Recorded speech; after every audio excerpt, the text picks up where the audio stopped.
Hello, this is Lady Boulay, and I hope you're having a wonderful day. Thank you for your support. Thank you for subscribing to the channel. Thank you for your comments, and thank you for your thumbs up.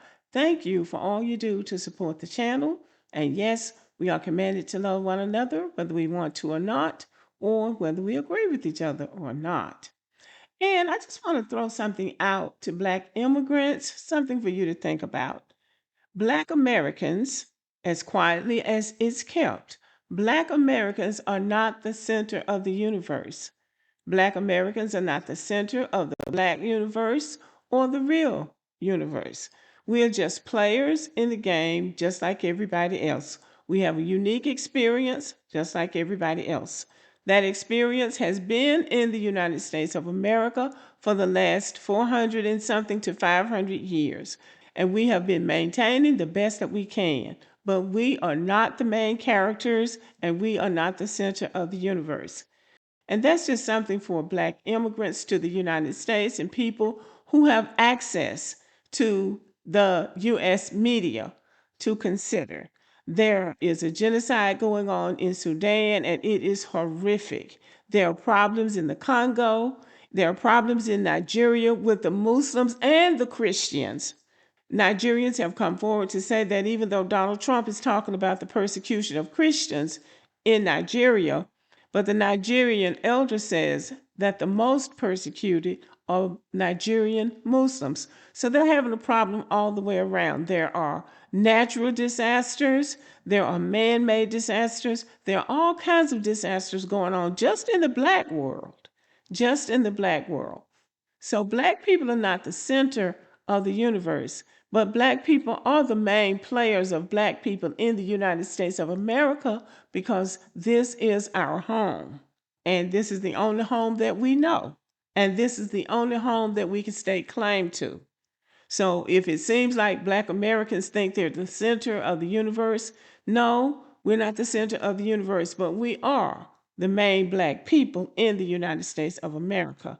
Now, the reason I'm doing this video, and you know I'm going to tell you why, is because of the escalated situation between Black Americans and Jamaicans and others of the Caribbean who seem to have decided to center Black Americans in their complaints. And it's really unfair. It's really unfair because Black Americans are not responsible for all the things that are going on in your country. But I'm going to let you listen to this young man, this FBA, and he's going to break it down a little bit better.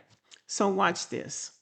Jamaicans in the United States don't really care about their fellow countrymen back home, right? And what they care about is the optics of how things look and how things are perceived to the world online.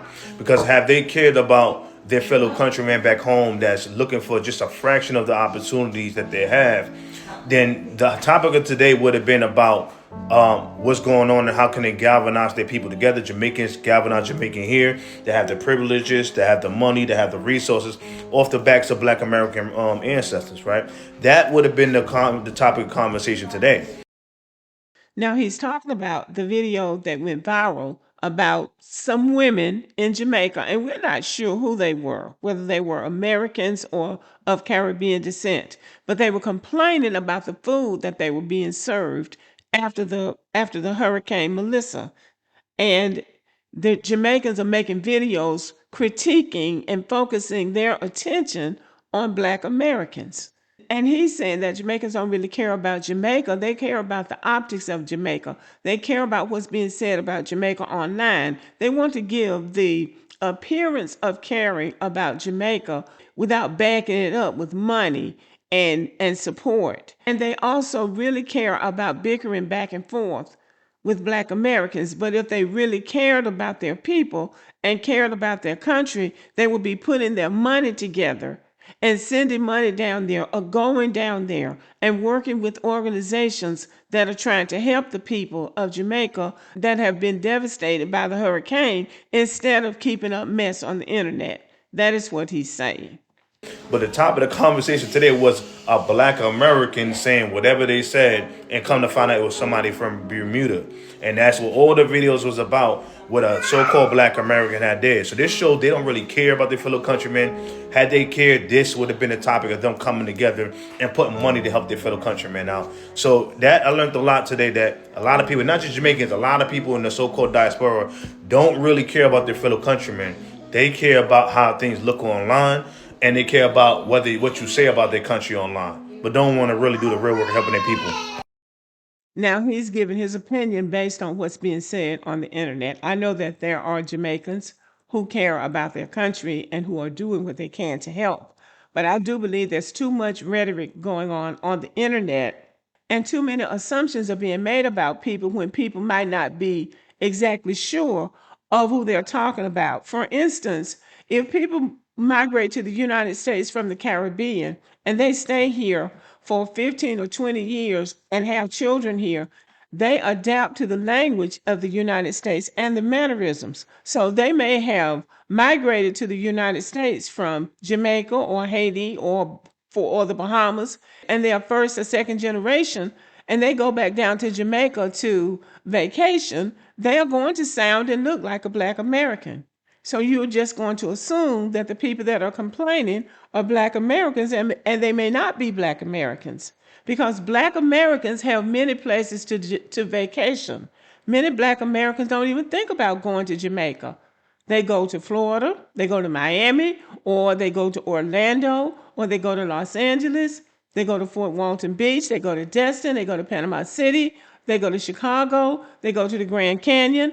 There are so many places for Black Americans to vacation in the United States that Jamaica is not really anybody's first choice.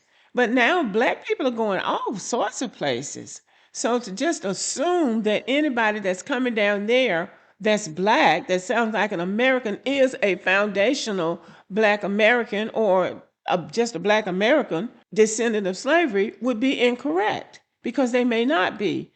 There are so many places for Black Americans to vacation. People from the North come down South to vacation. People from the South go out West to vacation, Las Vegas, Reno. People in the Midwest go to the Far West. People in the Far West go to the Northeast. People in the Northeast come to the Southwest. We're all over the place.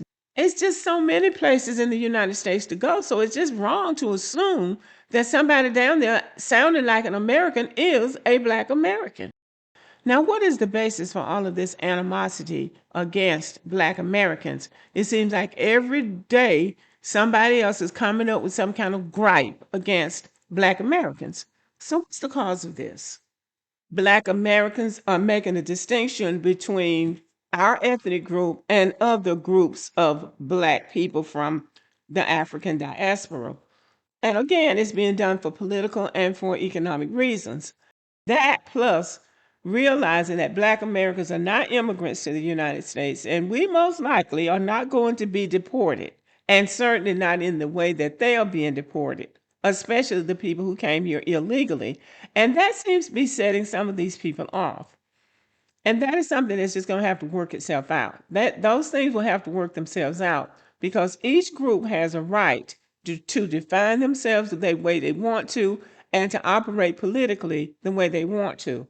So things have changed, and this generation of Black Americans is much more conservative than Black Americans in the past have been. These young people are very conservative, and they are very observant of how Black immigrants behave when they come to the United States.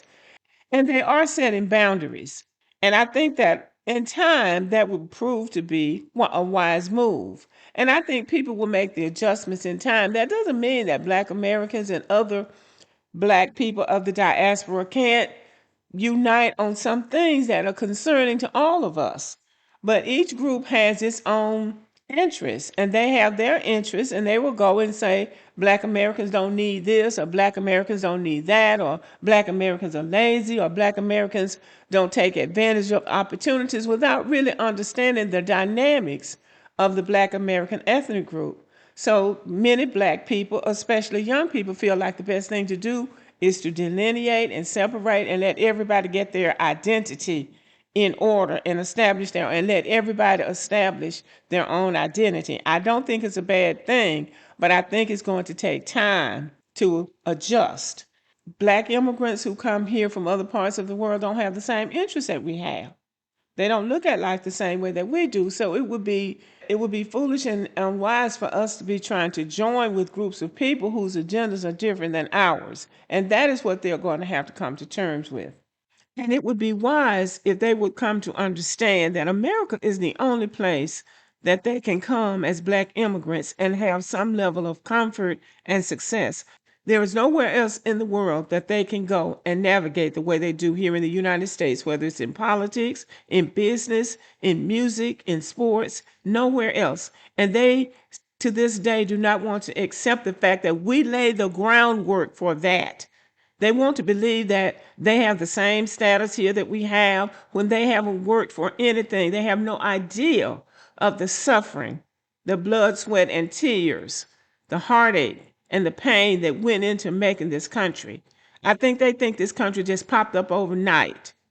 And so, because of that, they have no respect for the game. Let's put it that way. They have no respect for the game and how this came about. So for that reason, I think black Americans are smart to say, okay, you stay on your side of the fence until you can accept that you're on that side of the fence because of our sacrifice. And I don't think we should back down from that or apologize for that. But let me know what you think about this. Thank you for listening and have a good evening.